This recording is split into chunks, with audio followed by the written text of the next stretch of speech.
Y como saben, estamos en Mateo. Hay personas nuevas y quienes no conozcan la dinámica. Alberto, ¿verdad? ¿Te llamas? Alberto. La idea es, de los estudios bíblicos que aquí damos, es darle toda la importancia al texto bíblico. Creemos que la Biblia es la palabra de Dios. Creo que tienes una muy bonita edad para empezar a conocer las cosas del Señor. La Biblia es la palabra de Dios que Él dejó escrita con un solo propósito, que es que las personas lo conocieran. No tiene otro propósito, y dentro de ese conocimiento nos desarrolla todo lo que es toda su soberanía, toda su santidad, toda su justicia, toda su bondad. Y tratamos de, a través de todo el contexto de la Biblia, es decir, no solamente una parte, desarrollar una idea, sino toda la Biblia, versículo a versículo, capítulo a capítulo, libro a libro, te va llevando hacia una verdad, y no puedo decir una verdad si no está sustentada en otra parte de la Biblia. Y la verdad más central de la Biblia es que todas las personas necesitamos a Cristo como Salvador, que la salvación es por gracia,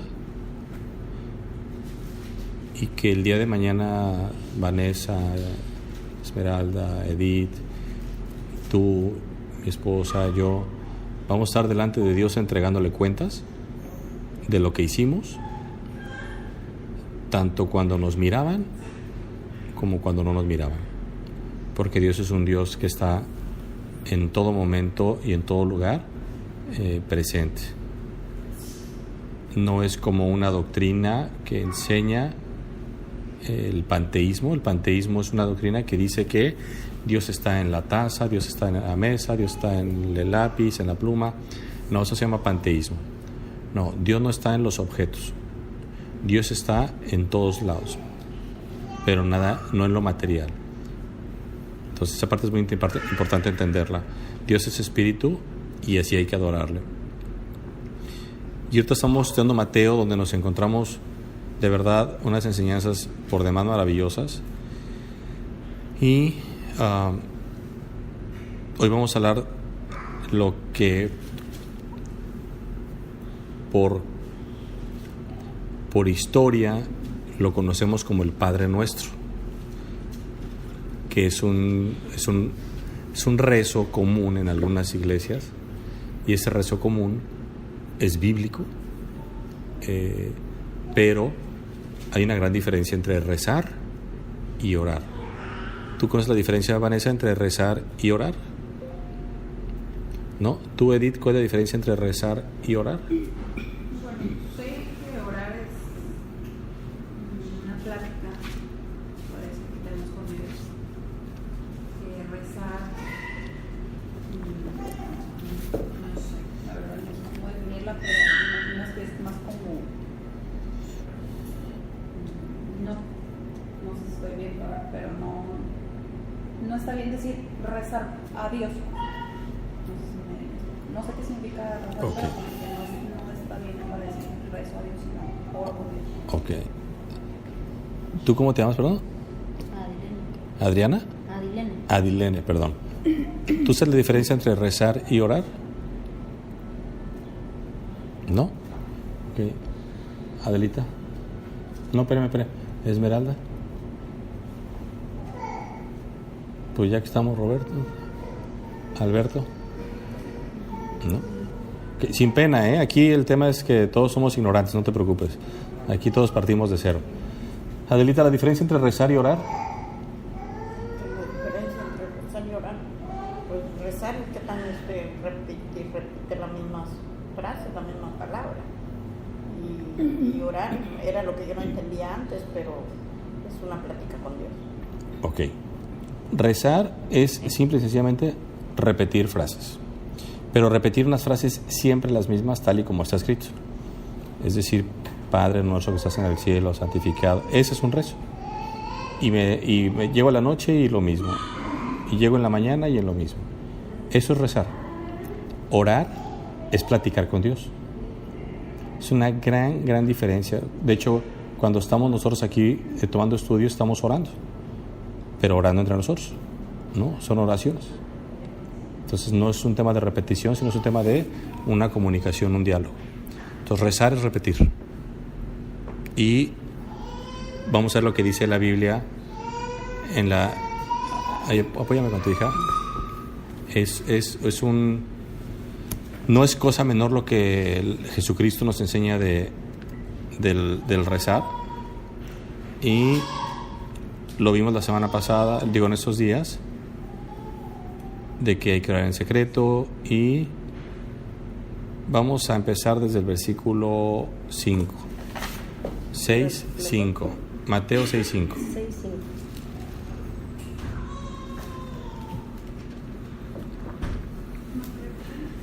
6:5.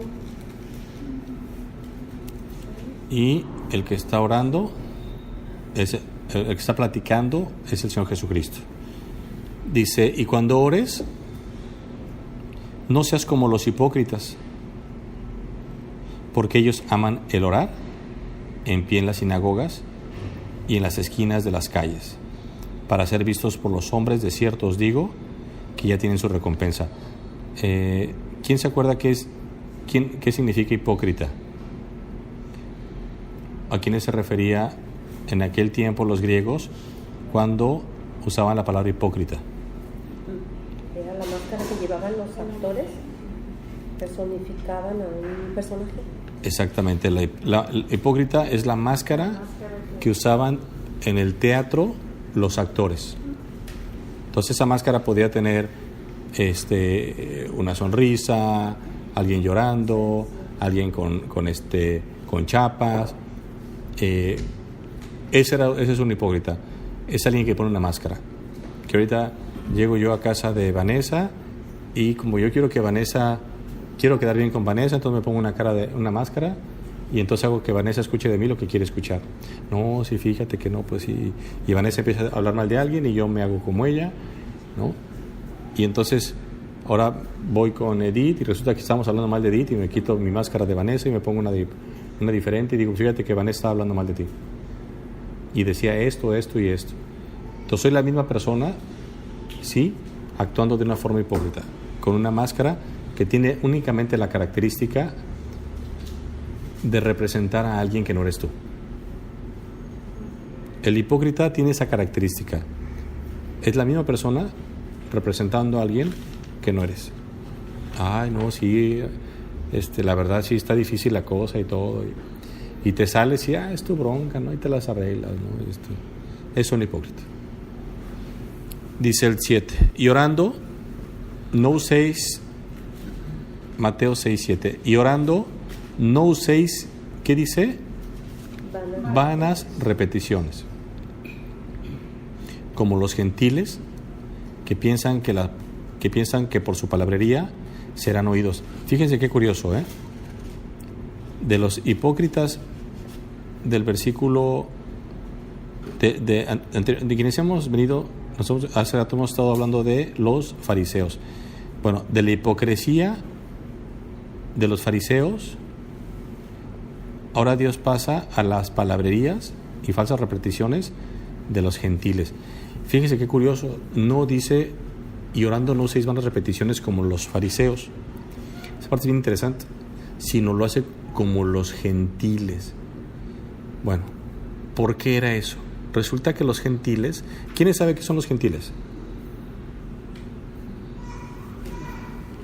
¿Quién era? ¿Quién? Ok. Vicky, ¿los gentiles? Sí, porque iba a punto. Alma.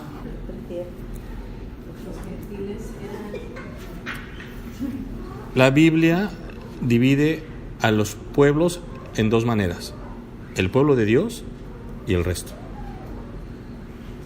¿Quién era un gentil? Todo aquel que no fuera judío. ¿Y qué características tenían los pueblos no judíos? El pueblo que no fuera judío, pues eran idólatras, eran paganos, adoraban a otros dioses, sacrificaban a los niños, sacrificaban a los niños principalmente. Es decir, tenían una serie de dioses que no eran los que no era el Dios de la Biblia.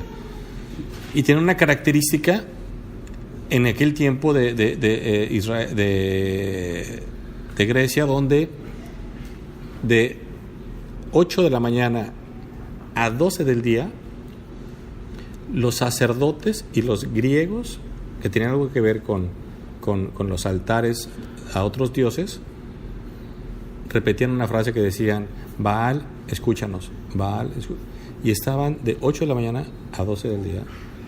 Baal, escúchanos. Y si ustedes ven un poquito de historia, por ejemplo, en Israel hay un lugar que se llama Uno de los Lamentos, donde están así hablando y todo ese rollo, porque se envanecían en repeticiones. Entonces, pero bien curioso, porque la única frase que decían ellos los gentiles era: Baal, escúchanos. ¿Por qué? Porque no tenían la certeza de que su Dios los escuchara. Y la Biblia dice que nosotros sí tenemos la certeza de que Dios nos escucha. Entonces, por eso Dios les dice: no sean como los gentiles, que se la pasan repite y repite y repite y repite como si Dios no les escuchara. Entonces, la Biblia empieza a hacer revelaciones bien interesantes del contexto. De hecho, ayer con mi esposa escuchaba un audio, bueno, no sé si estábamos juntos, pero no sé si lo escuchó, donde acabo de comprar un estudio en video de la vida en Israel en tiempos de Jesucristo. Y está bien interesante porque va a abarcar los 400 años entre el último libro de la Biblia, del Nuevo Testamento, perdón, y Mateo. Y nos revela ese estudio todo ese tipo de comportamiento. Y ahí es donde se habla de esto, que las vanas repeticiones no se refería, vean qué chistoso, no se referían las vanas repeticiones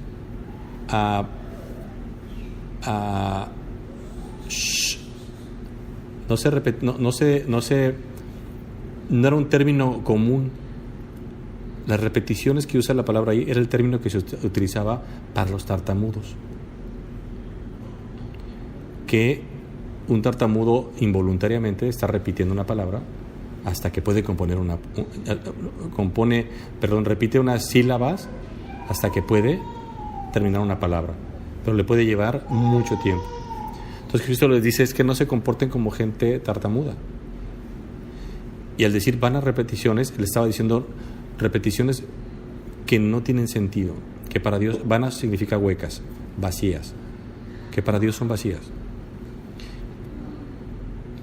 ¿Qué es lo que estaba sentando Jesús? Ahorita lo vamos a ver más adelante. Dice el 7, llorando, no uséis vanas repeticiones como los gentiles que piensan que por sus palabrería serán oídos. Y por palabrería, la palabrería significa bien chistoso, ¿no? Es la palabra locuacidad, o sea que era como quienes conocen a Loco Valdés, que se soltaba a hablar una serie de locuras.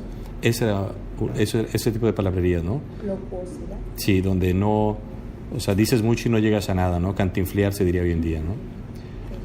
Dice el 8, no os hagáis pues semejantes a ellos. Ese no hagáis, me encanta, porque en griego es una orden, es imperativo.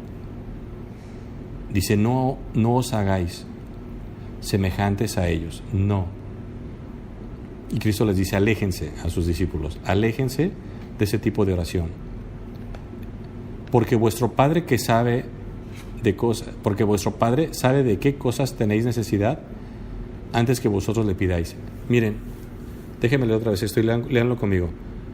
Porque vuestro Padre sabe de qué cosas tenéis necesidad antes de que vosotros le pidáis. Miren, hizo una pregunta teológica bien válida. Alberto, si Dios ya sabe de lo que tú tienes necesidad, la pregunta es ¿para qué pedírselo? ¿Qué lógica crees que tenga eso? Dios ya sabe lo que hiciste esta mañana, lo que necesitas, lo que te hace falta.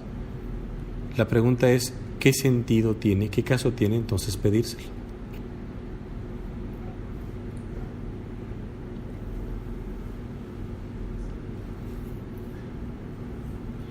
Esmeralda. Ojo, no dice que te lo va a dar, Lean lo que dice el versículo. Sabe de qué cosa tenéis necesidad. No dice que te lo va a dar. Él conoce tu necesidad. ¿Qué sentido tiene, Vanessa?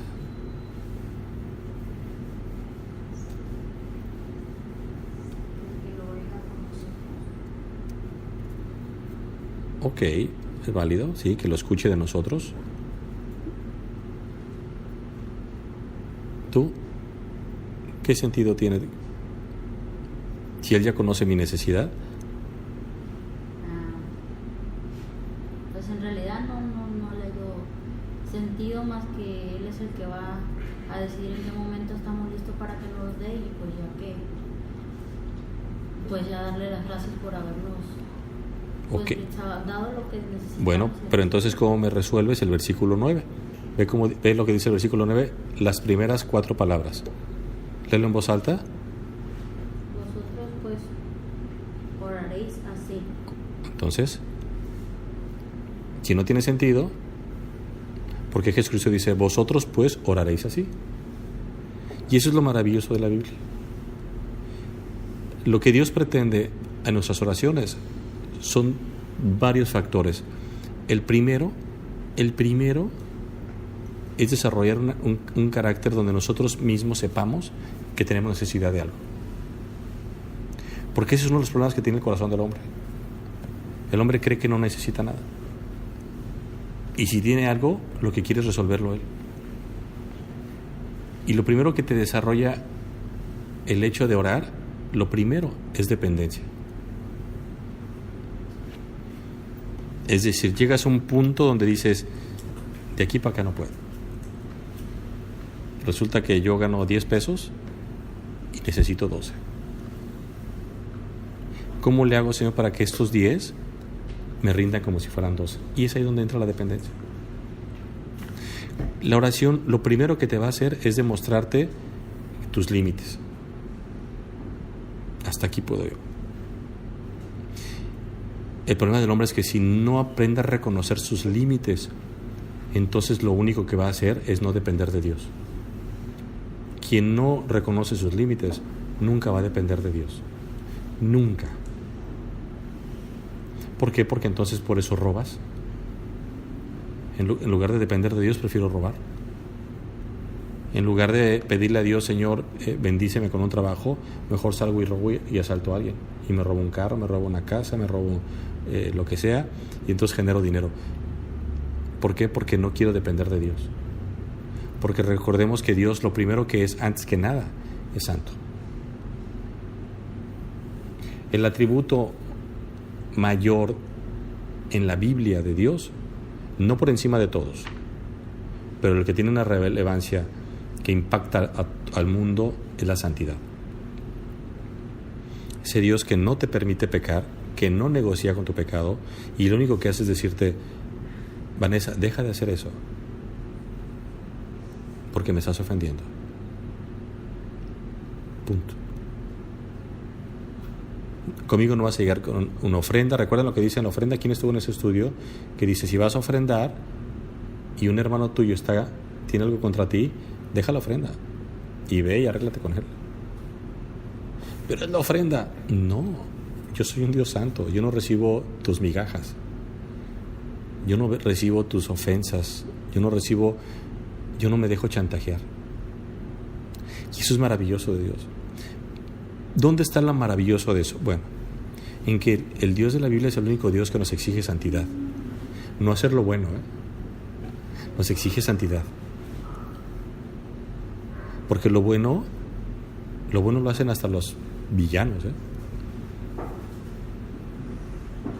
¿Cuánto historia no han encontrado en gente que vende drogas en el narcotráfico? Que pasó hace poquito cuando agarraron al Chapo Guzmán. No, la gente salió con pancartas diciendo libérenlo, porque él pavimentaba calles, daba despensas, pagaba escuelas, hizo escuelas, construyó casas. Wow, cualquiera diría, qué tipazo, ¿no? Él le dice, reprobado, porque yo soy santo. Y entonces, ¿quién recuerda no la parábola, sino el acto cuando Jesucristo sale del templo y ve a una mujer viuda que da 2 monedas? ¿Se acuerdan lo que dice Jesucristo? Que ella dio lo único que tenía. Ella ha dado más que todos. Y más que todos, porque no tenía nada más. Pero versículos arriba acaba de decir, ustedes que maltratan a las viudas. Y versículos abajo dice, ella dando 2 monedas, ella no dio lo que tenía, no dio parte de lo que tenía, dio todo lo que tenía. Por eso mentira los cristianos que dicen que no tenemos para ofrendar. Es una vergüenza, porque lo único que haces es darte cuenta de que Dios no es el dinero, es el corazón.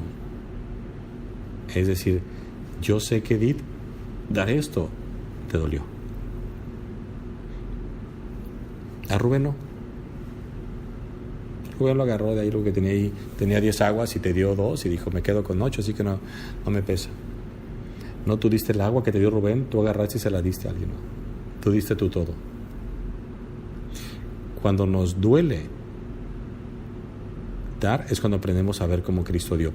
Entonces, lo primero que nos enseña la oración a Dios es 1, dependencia. 2, reconocemos nuestra necesidad. Pero sobre todo, lo más maravilloso es que nos enseña a confiar en Dios. Como tú decías, confiar en que si no lo da, habrá sido en su momento preciso. Porque yo lo he dicho aquí varias veces. Me imagino cuando Alberto tendría 1 año y había un cuchillo en la mesa y mamá, dame el cuchillo, y Esmeralda decía, no te lo voy a dar. Pero pues entonces no me quieres. No, sí te quiero, la verdad es que se lo doy y te vas a cortar. Entonces a veces Dios no nos da lo que necesitamos, nos da lo que merecemos. No nos da lo que merecemos, nos da lo que necesitamos. Entonces, sí sería muy importante entender que la oración es venir ante Dios y decirle, Señor, Esmeralda, Señor, yo te pido por mi hijo, ¿no? Alberto, Señor, yo te pido por mi madre, ¿no? Cuídamela, te la encargo. ¿Por qué? Pues porque yo a veces me salgo de la casa a trabajar y cuando regreso, pues en ese tiempo que no la vi, quiero saber que tú la estás cuidando. Señor, te pido por Ángel, ¿no? Te pido por Juan Carlos, te pido por Michelle, y empezamos por Tabito, que es el más chiquito de todos los hermanitos. Y de verdad, cuando empezamos a orar a Dios, sí hay ejemplos en la Biblia. Una vez lo vimos, no quisiera tocar ese tema hoy, pero ya lo tocamos en su momento dado. Hubo un caso en Reyes donde Dios le dijo a un rey que iba a morir. ¿Se acuerdan? Con Isaías. Y este hombre oró y le dijo a Dios, acuérdate del bien que he hecho. Y le dice eso a Dios. Y Dios le dice, por cuanto oraste, le dio 15 años más de vida. Entonces, la oración, cuando nos coloca en una situación de ser un espejo, como la Biblia decir, Señor, te voy a pedir algo, y lo vas a ver en Santiago más adelante, que te pido que por favor, a mí me gustaría tenerlo, pero si tú crees que me va a hacer un mal, no me lo des. No me lo des. Y de verdad Dios va a escuchar, y Dios, por supuesto que en base a las circunstancias, Él está dispuesto a darnos lo que necesitamos, con la única condición de que Dios nunca nos va a dar nada que nos aleje de Él. Por eso es bien interesante entender que, por ejemplo, Dios le dio el reino a David, y David hizo cosas tremendas. Es decir, Dios lo puso de rey y después lo puso de rey para que David se alejara. No. Dios lo puso por rey para decir, te voy a bendecir siempre sí, solo sí, estás bien delante de mí. Entonces, claro, yo lo he dicho aquí varias veces, mucha gente voltea y dice, Señor, te pido por un trabajo, quiero ganar más dinero, y Dios se los da, y lo primero que hacen es dejar de estudiar, dejar de leer la Biblia y dejar de orar. Entonces, Dios le dio ese dinero y ese trabajo, ahí entra la disyuntiva, a lo mejor te lo dio el diablo, porque el diablo sí prefiere darte dinero a cambio de que te alejes de Dios. Pero Dios también te puede dar dinero para que te acerques a Dios, pero no por otra cosa, sino para que ese dinero que te da lo puedas repartir. Y la gente voltea y diga, oye, qué bendición. Entonces, cuidado, ¿no? No reconozcamos lo primero que tenemos que reconocer es que en el versículo 8 dice, el versículo 9 dice, vosotros pues oraréis así. Entonces Cristo nos invita a orar. Y entonces aquí sí, de verdad se pone bien bonito el tema. Y entonces lo que conocemos como Padre Nuestro, dice, Padre Nuestro, lo vamos a leer primero, Padre Nuestro que estás en los cielos, santificado sea tu nombre. Venga tu reino, hágase tu voluntad como en el cielo, así también en la tierra. El pan nuestro de cada día, dánoslo hoy. Y perdónanos nuestras deudas, no son deudas económicas, sino ofensas, como también nosotros perdonamos a todos nuestros deudores.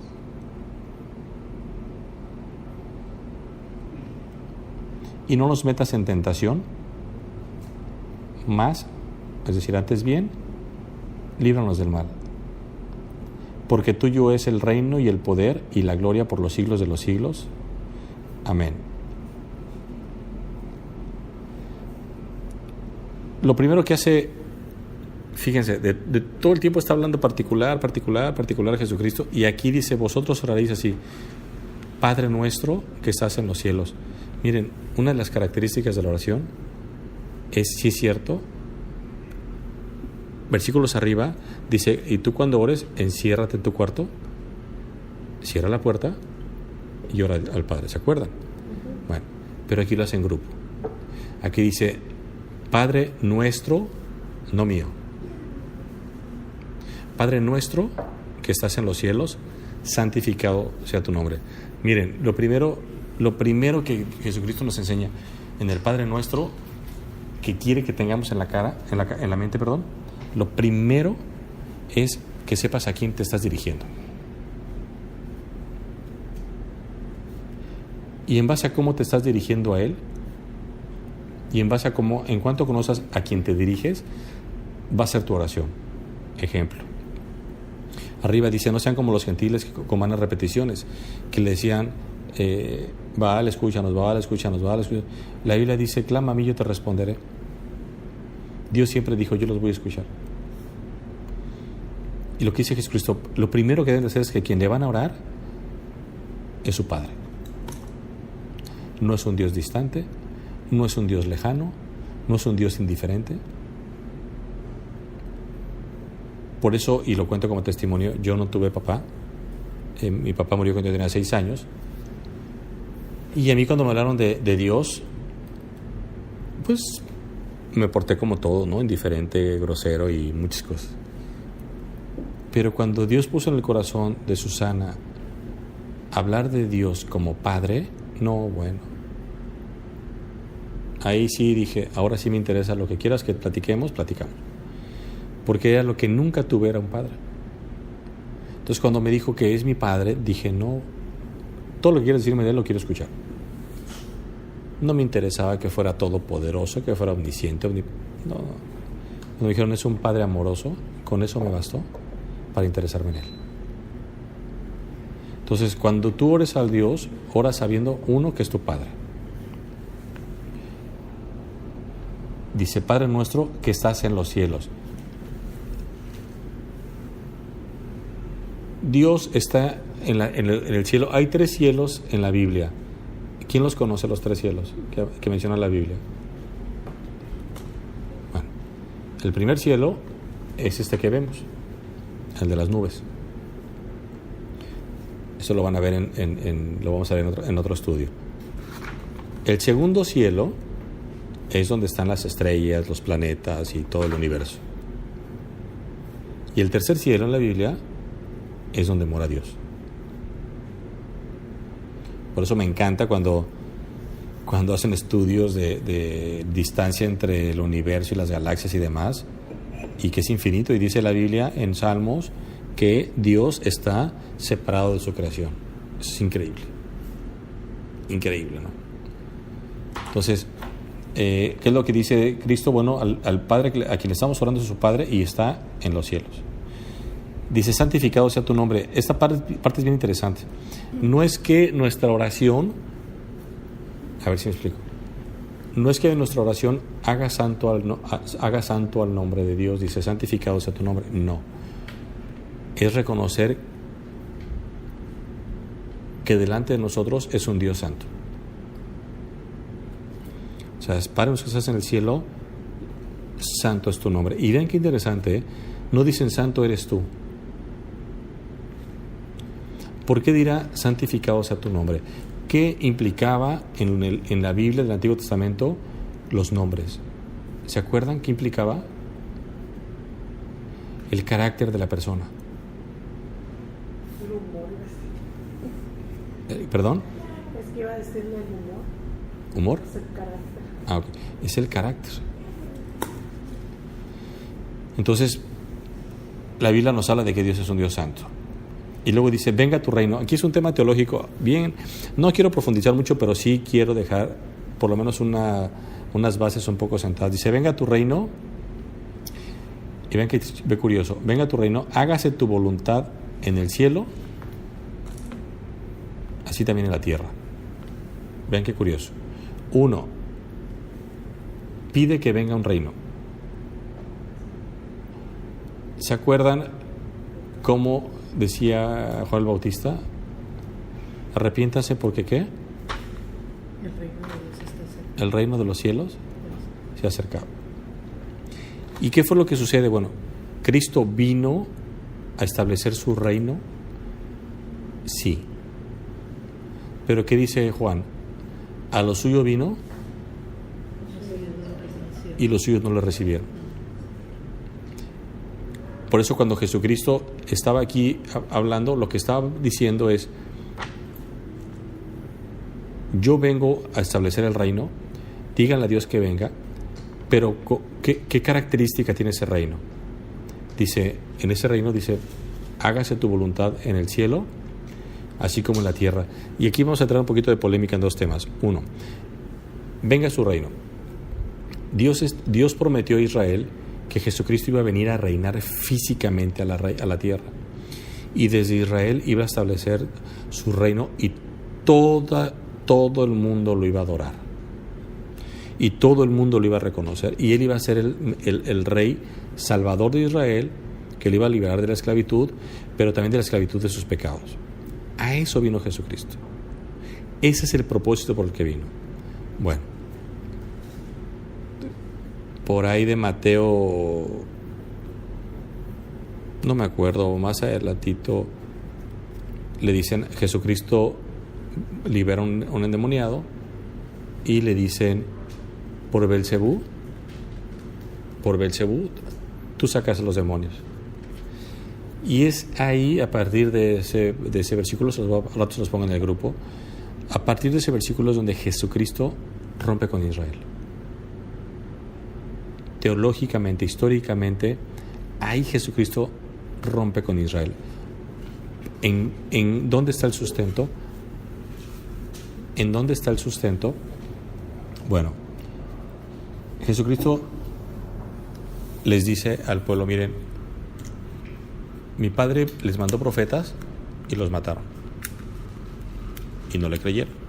¿Recuerdan lo que decía? Oh Israel, ¿se acuerdan cómo dice la frase? Oh Israel, que matas a los profetas. Y mató a los y entonces les mandaba a alguien y arrepiéntanse, y lo que hacían los fariseos, Israel, para callarlo lo mataban. Después dice Jesucristo, y después mi padre, antes de los profetas, mi padre antes estaba en el tabernáculo y se aparecía, y ahí vivía, y ustedes, ¿qué es lo que hicieron? Profanaron el templo. Eso lo hizo después Antíoco Epífanes, es un tema muy feo, es histórico, Antíoco Epífanes, por ahí lo pueden buscar después. Y resulta que Antíoco Epífanes, ¿qué sacrificaban en los templos? ¿Se acuerdan?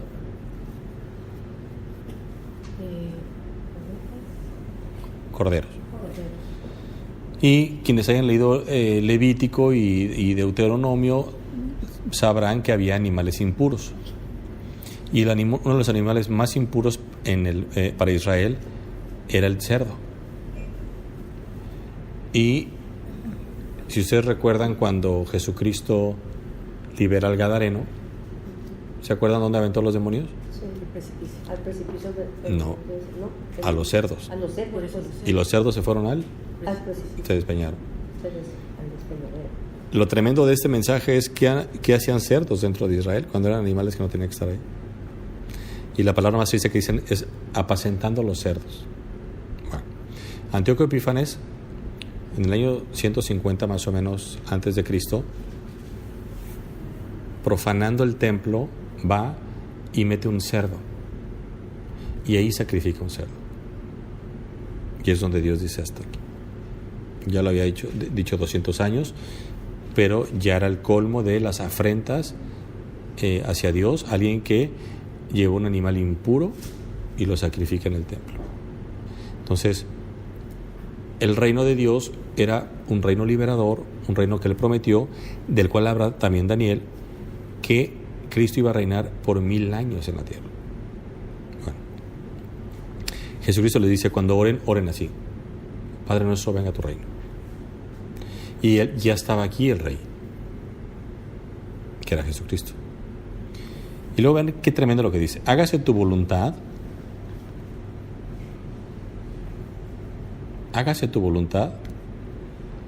como en el cielo, así también en la tierra. ¿Qué está diciendo este versículo? Hágase tu voluntad como en el cielo. No, está diciendo que aquí nos hace la voluntad de Dios, de la forma en que se hace allá arriba. Por eso, y lo digo con respeto, por eso todas las iglesias reformadas viven en un grave error, porque ellos dicen que el reino ya está aquí y no se cumplen ninguna de las características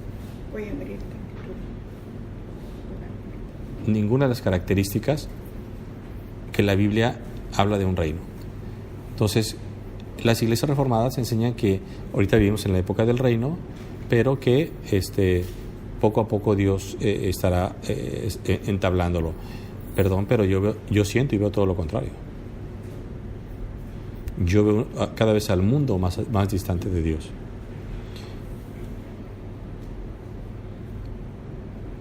Versículo 11. El pan nuestro de cada día, dánoslo hoy. ¿Cuándo fue la última vez que oraste? No por desesperación, sino por dependencia. ¿Cuándo fue la última vez que le dijiste a Dios: Señor, que nunca me falte el pan, como una muestra de que tú cuidas de mí? Y dice la Biblia que Jesucristo nos enseña a orar el Padre nuestro de tal forma que incluya la dependencia de Dios, de danos hoy el pan de cada día. Israel estuvo 40 años en el desierto y por 40 años dice la Biblia que nunca les faltó pan, nunca les faltó codornices, su ropa no envejeció. Entonces es bien interesante depender de Dios, pero ojo, es bien interesante depender de Dios cuando creemos que tenemos todo. Y no me refiero a abundancia, Es como yo ahorita orar por mi silla de ruedas, que tengo silla de ruedas. Yo tengo que tener esa dependencia de decirle al Señor que tenga las fuerzas para moverla. Porque, por ejemplo, hace rato me sentía así como ya mi esposa me dio unas pastillas y tenía el cuerpo cortado, y algo que para mí es natural subirme a la silla, hagan de cuenta que estaba cargando a un tipo de 100 kilos arriba de mí. Entonces, pareciera que la dependencia Dios nos pide que la tengamos cuando no necesitamos nada.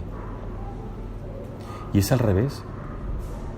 Es cuando más cuando más nos provee, tenemos que tener esa dependencia de Él. Y esa dependencia está basada en algo, en gratitud. El pan nuestro de cada día, dánoslo hoy. Oye, no me ha faltado hasta hoy. ¿Por qué? Porque Dios es fiel. Luego dice el versículo 12, y perdónanos nuestras deudas.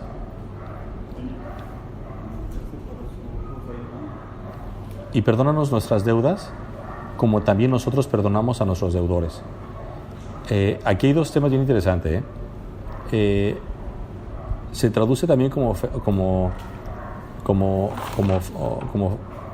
ofensas, pero ojo, hay una parte bien interesante porque en el pueblo de Israel cada 7 años había una fiesta que se llamaba la fiesta del jubileo, y esa fiesta tenía una característica, que si alguien te debía dinero, tú se lo tenías que perdonar. Y era increíble. ¿Por qué? Porque una de las características es que yo quiero entrar el año que sigue con todos bien. Entonces, cuando alguien prestaba dinero en Israel, tenía que tener esa característica de decir, puede ser que no me lo pague y estoy obligado a perdonarlo, a perdonarle su deuda. Entonces, de verdad, Dios en su amor estaba estableciendo unas reglas en Israel tan bonitas, tan cívicas. Platicaba con alguien hace poquito y, por ejemplo, cuando tú te jubilas en el IMSS, creo que al año todos los créditos que tengas de Infonavit, de hipotecas y todo eso, por haberte jubilado y por haberte pensionado, se te perdona. Entonces es bien increíble porque Dios lo que estaba diciendo es, cuando te pidan prestado, ten conciencia de que a lo mejor no te puede pagar. Por eso Cristo decía, ¿de qué sirve que le hagas el bien? De que ames al que te ama. Ama al que no te ama. Ahí hay recompensa. Y en Santiago lo vamos a ver. Santiago es increíble porque voltea y dice, ustedes están viendo a los ricos y a los ricos los consienten, pero a los pobres les hacen diferencia y los hacen menos. Les va a encantar Santiago cuando lo lean. Entonces, de verdad, prestar era un tema bien interesante. ¿Por qué? Porque la Biblia ya había dejado Dios establecido el no mentirás, el no robarás. Entonces, pedirle yo dinero a Adelita, ¿qué significaba? ¿Le voy a robar? Porque no le voy a pagar. Y ella está obligada a perdonarme. O Adelita diciendo, sí tengo, pero no lo voy a prestar porque no me va a pagar. Y entonces haciéndose egoísta. No, de verdad, o sea, vean el valor de esta medida, es impresionante, ¿eh? O sea, Dios es perfecto. O sea, Él estaba diciendo, ahí está la tasa. A Adelita la ocupas, no, pero si te la presto no me la vas a entregar. Ya pecaste de egoísmo. Si me la presta Adelita, ya no se la regreso, ya robé. Lo que decía Dios es, por eso hagan lo correcto con un corazón puro. Entonces, porque delante de Dios, tanto íbamos a ser juzgados a Adelita por no prestarme, pudiendo, y yo por no pagarle, pudiendo. Porque a lo mejor desde mi intención ya estaba el, no lo voy a pagar. Y entonces me hago un hipócrita y me pongo una cara y entonces, de la Adelita, mire, ve a mi esposa toda flaquita y que le de comer, y, ¿no? Ve a la pobrecita toda, no pone sus puertas de la cocina. Entonces volteas y empiezas a darte cuenta que la ética de Dios es preciosa y es armoniosa. Entonces, por eso, cuando dicen las ofensas, Es un tema de que Dios perdona, nosotros tenemos que perdonar. Ojo aquí,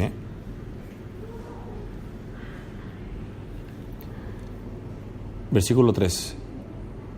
Y no nos metas en tentación, mas líbranos del mal.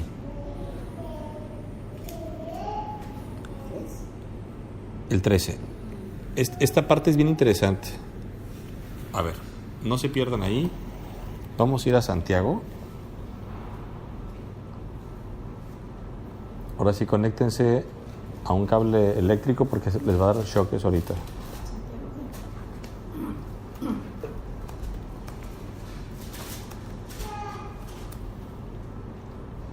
Santiago, no pierdan su dedo ahí, Santiago 1:13.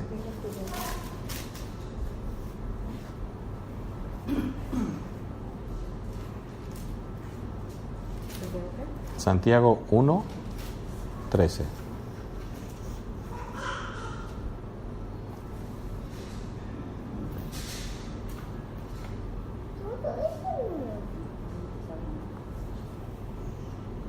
Ok, ¿qué dice? Cuando uno es tentado, no diga que es tentado de parte de Dios, porque Dios no puede ser tentado por el mal, ni él tienta a nadie. Dice, cuando alguno es tentado, no diga que es tentado de parte de Dios, porque Dios no puede ser tentado por el mal, ni él tienta a nadie. Pero ¿qué dice Santiago 6:13? Y no nos metas en tentación, mas líbranos del mal. Mateo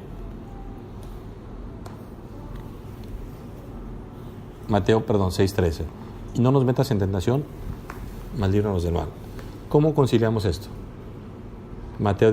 Cristo dice, no nos metas en tentación, y Santiago dice que cuando uno es tentado, no diga que es tentado de parte de Dios.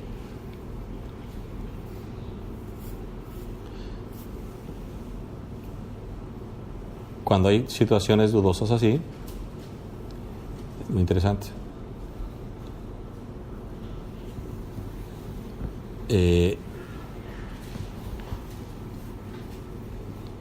Lo que está diciendo, nos vamos al griego, y en el griego dice, en meter significa, no nos metas, significa llevar adentro. Mateo 6:13. Y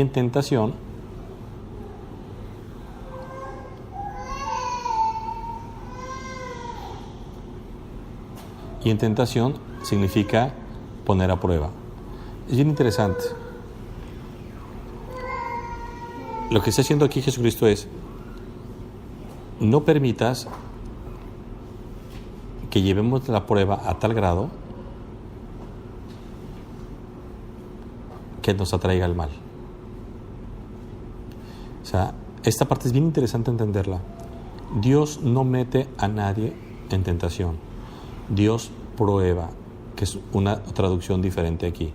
Dios nos prueba. Miren, cuando Dios a alguno de sus hijos los lleva a ser probados, solamente tiene en su corazón es el sacarlos fortalecidos y el mostrar cómo Dios en su gracia nos va haciendo llevar a la madurez. ¿Qué es lo que sucede?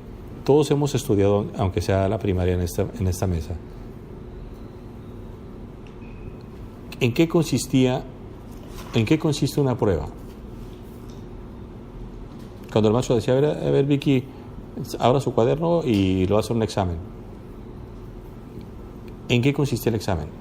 Pues saber todo lo que ya había leído, lo que había estudiado. Exacto. Todo lo que había más bien aprendido. Es decir, quien nos hizo un examen, un maestro, y nos había preguntado algo que no vimos, decir, oiga maestro, eso no lo vimos. Era así como que una respuesta natural. Oiga, eso no nos lo enseñó. Entonces, una prueba consiste en algo. Todas las pruebas consisten en algo y es sobre algo que fuimos enseñados. Entonces, Dios no nos va a probar en nada que no hayamos sido enseñados. Nunca, porque eso sería injusto. Entonces, no nos metas en tentación, es decir, no nos lleves más allá de la prueba, antes líbrame del mal. Pero no significa que la prueba tenga mal. sino a mí no me dejes ir por el mal. ¿Por qué? Porque ¿qué es lo que pasa? Pero resulta que Alberto la está pasando mal y lo primero que hace es me alejo de Dios porque no me gustó la prueba. Y Rubén tuvo un accidente, quedó en silla de ruedas. No, mi Dios no me deja en silla de ruedas. Si me amara, ¿me explico? No, pues mi mamá, ¿por qué lo tuvieron que operar? ¿No? Pues mi hijo, ¿no? Y empiezas a buscar que las pruebas empiezan a generar en ti una actitud. Entonces dice Cristo, pide que te libre del mal. ¿Y cuál es ese mal? Que te alejes de Dios. Que decidas, no más. No, es que yo pensé que los estudios eran, pues no había que comprometerse, no había que leer, no había que orar, no había que hacer esto, no había que ser santos, y no, ¿saben qué? Mejor no. Es que ahora me dicen hipócrita por allá, y ahora acá me jalan el pelo,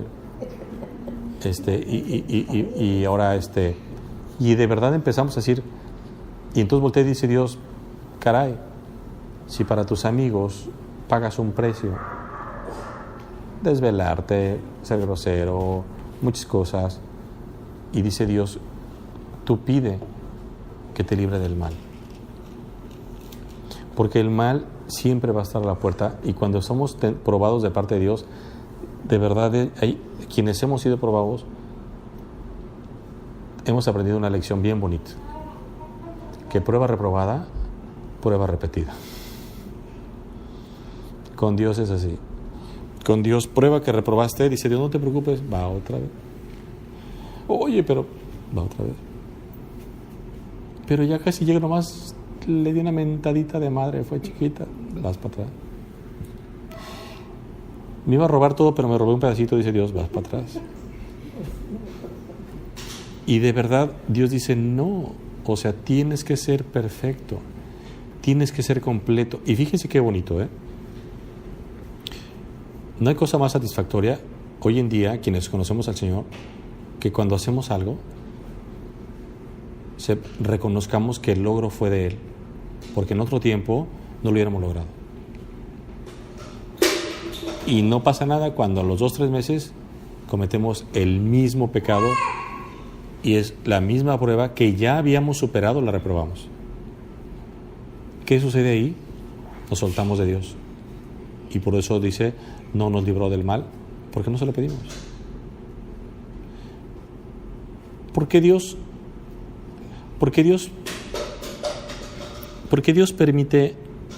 permitirá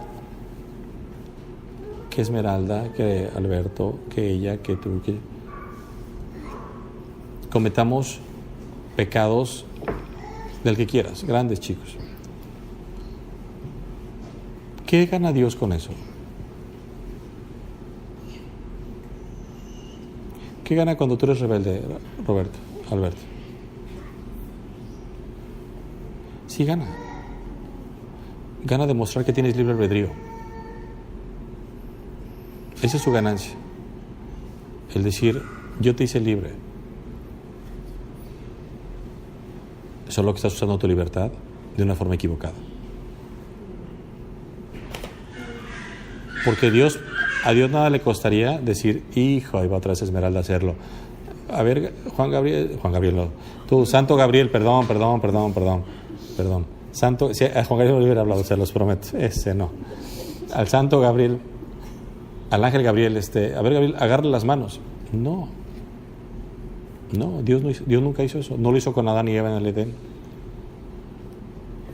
Dios, por supuesto que cada vez que el hombre peca, lo único que hace es demostrar que Dios le dio libre albedrío. Punto. Y esa demostración de la libertad que Dios nos dio no es otra cosa sino una gran oportunidad para decirle a Dios, ahora enséñame a usar mi libertad para agradarte a ti. Por eso Santiago empieza siendo siervo de Cristo. Y no nos metas en tentación, mas líbranos del mal, versículo 13, porque tuyo, versículo 6-13, porque tuyo es el reino y el poder y la gloria por un ratito. Por todos los siglos. Miren, porque tuyo es el reino y el poder.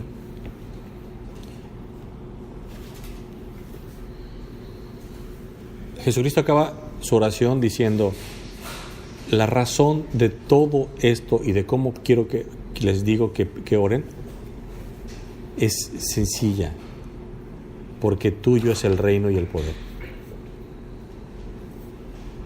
Y el hombre tiene que reconocer dentro de su oración que de Dios es el reino y el poder. Jesucristo dijo una vez, por más que te afanes no vas a poder añadir un codo a tu estatura. Entonces, porque tuyo es el reino y el poder y la gloria por los siglos de los siglos, por todos los siglos. Amén. Miren, cuando nosotros empezamos a orar de esa manera, pidiendo que el reino de Dios se haga aquí, que la voluntad de Dios se haga en el cielo como en la tierra, es un tema bien teológicamente, bien complicado. Porque lo único que estás diciendo es, Señor, aquí en la tierra no está haciendo tu voluntad. Y hay una voluntad en el cielo donde allá sí se hace lo que tú dices. Y aquí no. Por eso dice la Biblia, dijo Cristo, nosotros somos la sal y la luz del mundo. La voluntad de Dios se hace aquí a través de sus hijos. ¿Cómo mostramos la voluntad de Dios? ¿Cómo sabe la gente que Dios es santo? Porque nosotros se lo enseñamos. ¿Cómo sabe la Biblia? ¿Cómo la gente sabe que Dios, el Dios de la Biblia, es bueno? Porque nosotros somos buenos. Cuando nosotros hacemos lo bondadoso, lo piadoso, entonces, no antes, entonces, cuando la gente dice, sí, mira, el Dios de Esmeralda es un Dios que deja fumar. Mira, porque fuma. Y el de Edith es bien pelangoche, porque parece de Veracruz Velázquez suelta. Y de Adrita ni hablemos. ¿Me explico? La gente va a conocer al Dios verdadero a través de nosotros. Por eso cuando nosotros nos comportamos equivocadamente a la luz de los ojos de Dios, la gente se confunde. Y nosotros tropezamos a la gente. Porque voltean y dicen, pues mira, el Dios de Rubén es buena onda, mira. Se emborracha, puede mentir, puede robar. Y mira, está haciendo la Biblia. Entonces, el cómo van a hablar de Dios, del Dios en el que crees, es tu responsabilidad. Por eso los cristianos, dijo Cristo, bienaventurados cuando sean vituperados y perseguidos por causa de que mientan. Porque una cosa es que digan, no, pues sí, Rubén es bien ratero y me comprueben que robé. Entonces volteas y dices, no, pues sí. No, dice Cristo, no. Cuando te vituperen, calumniándote y mintiendo. No, el Dios de Esmeralda es un grosero. Oye, pero yo hace mucho que no oigo decir más de una grosería. No, pero espérate, ya la dirá. Entonces, el cómo es Dios es simple y sencillamente cómo lo presentas tú. Entonces, la voluntad de Dios sí se hace en la tierra, sí. Sí, solo sí, si nosotros hacemos lo que Dios quiere. Dijo, el que ha visto al Padre me ha visto a mí. Y dice Cristo, y yo no vine a hacer mi voluntad, sino lo que vi hacer al Padre. Entonces, nosotros tenemos que mostrarle a la gente que Jesucristo vive en nuestras respuestas, en nuestra paciencia, en nuestro amor, en nuestra sujeción, en hablar de Cristo, en que la gente voltee y diga, es que Alberto antes hablaba así, pero ahora habla cosas de Dios. Y Esmeralda, pues qué esperanza, ¿no? Y Alma, no, olvídate, Alma era terrible, ¿no? Y entonces empiezas a darte cuenta que el Dios de la Biblia sí puede ser presentado, sí puede ser entendido, sí puede ser comprendido, porque resulta que cuando Vicky tiene una necesidad, viene y va a ver a su hermana Adelita y ella le da misericordia, le da paciencia, le da amor, y voltea y dice, ¿por qué haces eso? Porque Dios lo hace. Y jamás vas a poder dar lo que no has recibido.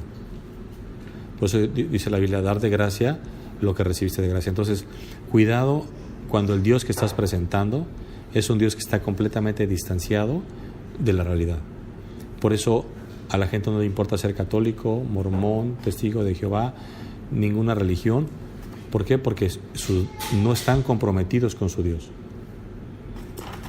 Pero ojo, su Dios no existe.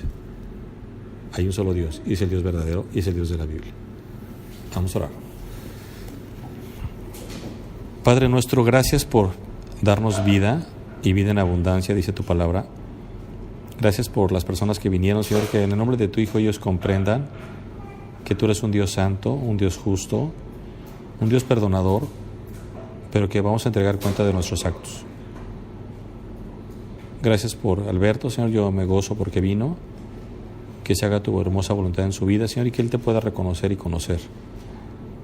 Gracias por Esmeralda, y te pedimos que las personas que no vinieron ahí te estén honrando y dando gloria en lo que estén haciendo.